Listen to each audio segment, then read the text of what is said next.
power to your LiveWire motorcycle. We're going to show how to do it on both the LiveWire One or the Harley Davidson electric LiveWire and the S2 models.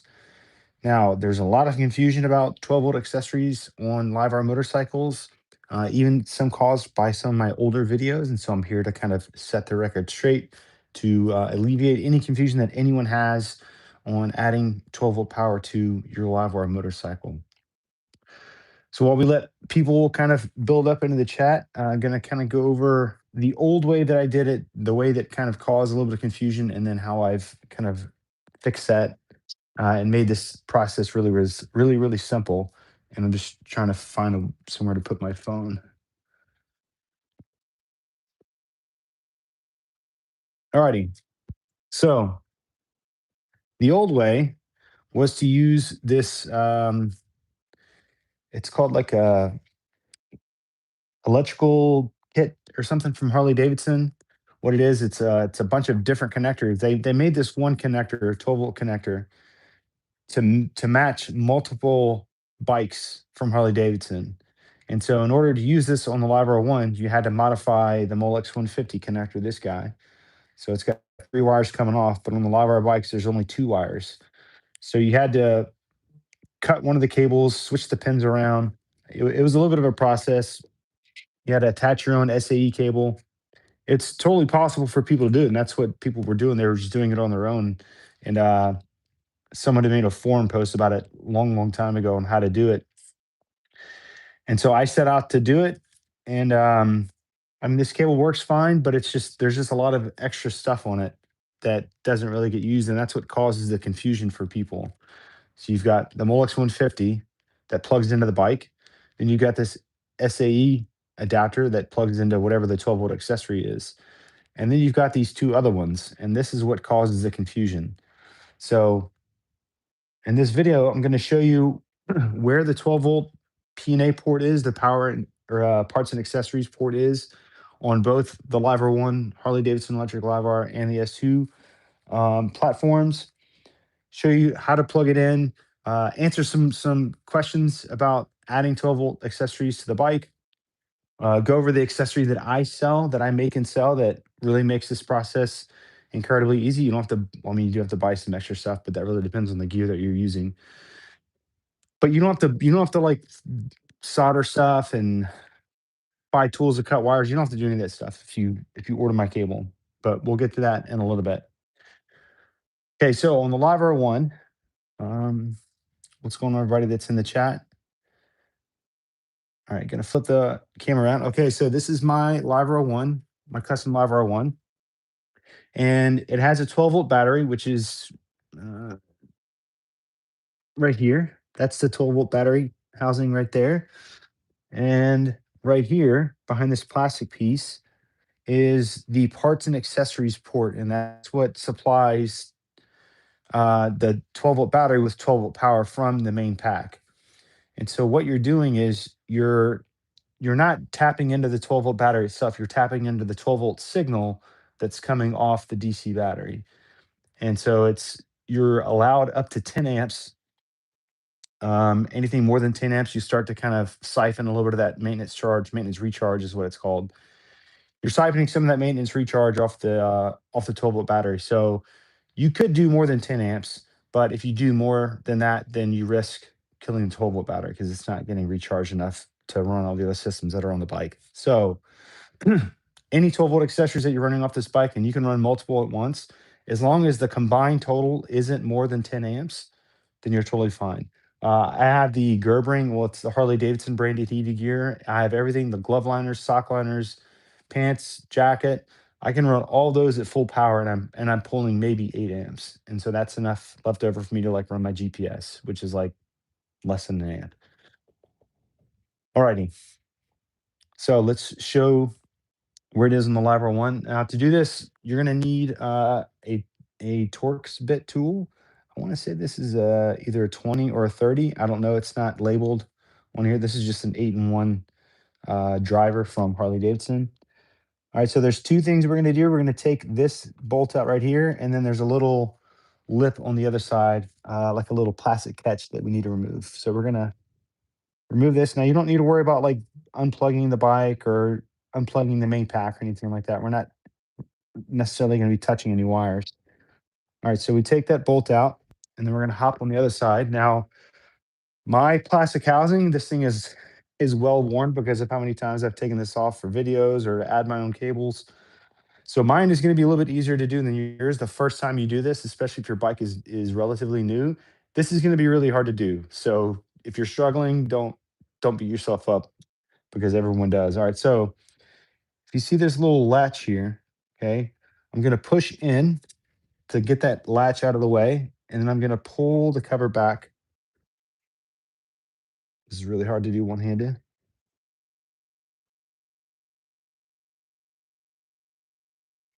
Okay, and you don't need to worry about pulling this thing all the way out. It's kind of a pain to get it out. You're just trying to get it to the right and out of the way, just like that.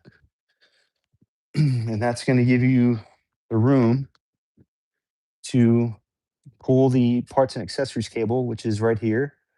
Okay. Now, one question that I have about this, mine's already undone. I kind of cheated for this video. But one question I had with this is what about the cable that's after you unplug the parts and accessory cable? Well, there is no plug. It's just a plastic cap. And you can see it right there. So it doesn't do anything. It's just a plastic cap to hold this cable in place while it's not being used. So once you plug the 12-volt cable into here, you don't need to worry about this because again, it's just a plastic cap. It doesn't go to anything. It doesn't connect to anything. Okay, so now that we've got the parts and accessory cable out, now from here, you don't need to worry about going and like running this back underneath the housing because this Molex connector is waterproof. So at this point, you can go ahead and kind of do the cover disassembly back in reverse, put the right side in, and then hook the bolt in. All right. And so then we're going to take our Molex connector again. This is my cable that I make and sell. Okay. It has a Molex 150. It's already wired properly. It's already got a 10-amp fuse in it. Do this one handed. Okay. I've already got 10-amp fuses in here. So that way, if your accessories are pulling more, it's not gonna pull from that. It's not gonna damage the bike at all. That's the main point. And then you've got the SAE connector. This is what you would hook into your um, your accessories. Okay, so we're gonna plug this in. And really hard to do one handed. Okay, once you hear that click, you know that it's seated again. This is a waterproof connection. Okay, one of my other ones here. Can't really see it, but on the back side here, there's a rubber gasket that goes all the way around the other side, and that provides a seal for those connectors. So you could drive this thing in the river, and it's not going to mess it up. Okay, so that's connected, and then from here, you would run this up through your bike. Maybe have it come out right here, or if you had other accessories, I'll show you some additional cables that you're going to want to buy if you do this. Okay, so one part that I am now including, really weird angle, with the 12-volt cable is a polarity reverse switch. So some accessories like GPS units, like the Garmin GPS, um, some auxiliary lights, CarPlay units, some heated gear. Like sometimes the gear comes in, it's wired for reverse polarity. And so what that looks like is whenever you plug your 12-volt cable into that accessory, you turn the bike on because this 12-volt cable, it's switched. So it only provides power when the bike is on. You switch it on, but everything's already plugged in and there's no power. Well, it's likely that you need to reverse the polarity. So again, I include these in every single order, and all you do is you just plug it into the end of the SAE port. Okay. Okay. So now the polarity is reversed. Again, this is included. Now, what do you need to buy? Well, it really depends on the accessory that you're trying to power. And I can't really cover everything, but here are the ones that I use. For my accessories. So what I run on my bike is I run a splitter. This is an SAE splitter. And so This part plugs into the 12-volt cable, the single end, okay? And that splits that 12-volt signal into two different directions. Not directions, but two different spots. So I can plug in my heated gear. All right, this is a DC plug to SAE. So I plug one in here, and this end I would keep close to the bike. And then for like my GPS unit, it comes with the connections to go to a 12-volt battery. I just cut those connections, and then I ordered a SAE to, I think it was like expose ends or something like that. Pretty much a connector, an SAE connector, and then it's been cut. So you have exposed wires. I don't have any in front of me right now to grab. And then I would hardwire that into my GPS unit so that way my GPS now has an SAE connector on the end of it. So if I wanted to take it off the bike, I could quickly just disconnect it. So those are the two main ones that I run: the SAE splitter and then the DC. And then what? Okay, USB to SAE. I use this to help charge like camera gear, stuff like that. Both LiveWire or all LiveWire bikes come with a USB charging point. The LiveWire One's charging port, it's kind of weak. It only provides like zero point 0.3 amps or something like that. If you're running a bunch of apps on your phone, it's not going to keep your phone charged. So, but um, this is a good alternative if you have the LiveWire One. If you wanted to have a whole lot more juice going to your phone, if you're running music, navigation, a whole bunch of apps all at once. Okay. So whatever that accessory is, whatever kind of plug it has, your responsibility would be to buy SAE to whatever that plug type is. And again, most are going to be SAE to DC for heated gear, um, SAE to a split end, um, and that's pretty much it. SAE to USB-C, pretty much any kind of connector type you can think of, it goes to it. One accessory that we're going to show that this works, and this is how I test all of my cables before I ship them out.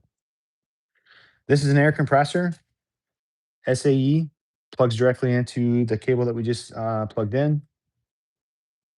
And so I'm going to take this, plug it into that 12-volt cable. We're going to switch the bike on.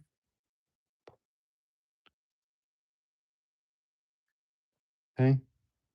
And that's how I test to make sure that it's good.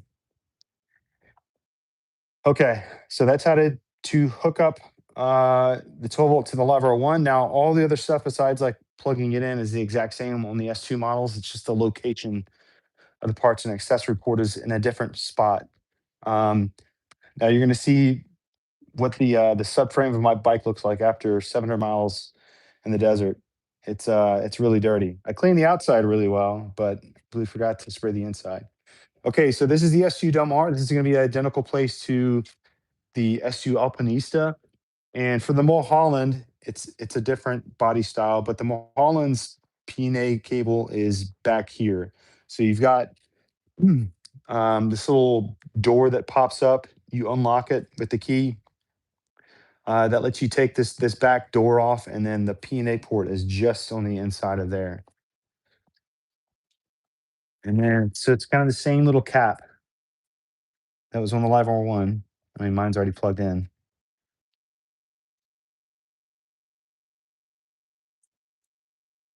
So whenever you first get your bike, it's going to be it's a pain in the butt. It's going to be plugged into there, just like that. And so you just depress that little latch, pull it. Again, a lot easier whenever you're not trying to hold a phone.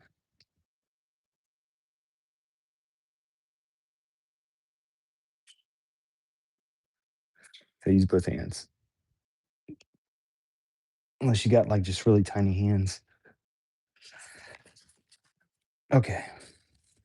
All right. So P&A port, 12-volt accessory cable.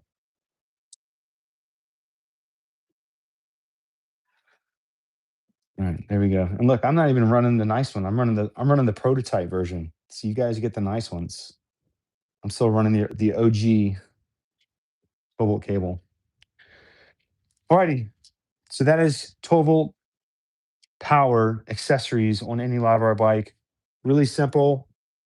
Um, again, I've got a video on how I made or how I modified my cable, and I'm pretty sure I have one in there on how I make these too. But this is a very simple way. These are 45 bucks plus shipping, and right now there's a 20% discount on the store. Thanks 2025. That's the discount code that you can use on the website adventuresoneZero.com. If you want to order these, I've got a crap ton in stock. I made a whole bunch as soon as I got home from Texas. Look, this is my gear, my riding gear. I made a bunch. Okay, some of these are orders that are going out on Monday, but some of these are to kind of keep myself in stock for the next few months. So if you want to buy one, adventuresonezero.com. Again, make sure you use a 20% discount. It's good until the end of December. Thanks 2025. It's just a thank you to everyone that kind of helps watch the channel and is part of the community and stuff like that. So I don't see any questions in the chat. So if you have any questions after this is already up, make sure you put it in the comments. Send me an email. If you're interested in buying my off-road LiveWire One, I'm selling her. I'm moving to a different platform. Got big adventures coming up, and there's absolutely no DC where I'm going, so I need a good AC bike that's got a big battery. This bike is available. I've got details in the descriptions. Make sure you check it out, and I hope you guys have